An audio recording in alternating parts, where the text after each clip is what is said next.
అండి నేనైతే సున్నుండలు తయారు చేస్తున్నానండి. మా హస్బెండ్ వాళ్ళ ఫ్రెండ్కి ఇవ్వాలని చేయమని చెప్పారు. ఇదైతే పెరుగు మజ్జిగ కొట్టగా వచ్చిన మినపప్పు అండి. నేను ఇప్పుడు నెయ్యిని ఇంట్లోనే తయారు చేసుకుంటాను. మనం బయట నుంచి ఎంత మంచి నెయ్యి అని తెచ్చుకున్నా సరే మనం ఇంట్లో తయారు చేసుకున్నట్టయితే అస్సలు ఉండదండి. ఆ ఫ్లేవర్ కానీ, ఆ టేస్ట్ కానీ. తర్వాత అయితే నెయ్యి కాసి పక్కన పెట్టేసుకున్నానండి. తర్వాత మినపప్పు అలా దోరగా వేపేసాను.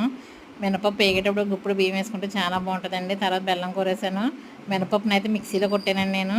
మిల్లుకి కూడా పంపొచ్చు, కానీ మిల్లీలో మెత్తగా వచ్చేస్తుందండి. అది మనం ఉండ తినేటప్పుడు నోటికి పళ్ళుకి అంటుకుపోతుంది ఉండ. ఇలా మిక్సీలో కొట్టుకుంటే అసలు అలా ఉండదండి. బెల్లం మినపప్పు కూడా మిక్సీలో అయితే కొట్టేసాను. ఆ రెండు కలిపేసిన తర్వాత నెయ్యి అయితే వేసేసాను.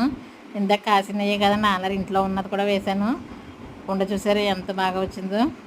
ఇది ఏమన్నా కొలతలతో కావాలంటే నాకు కామెంట్ చేయండి. ఉండలు అయితే తయారైపోయినా నేను ఇప్పుడు ఇదే విధంగా చేసుకుంటాను. ఈ వీడియో కనుక నచ్చితే లైక్ చేయండి.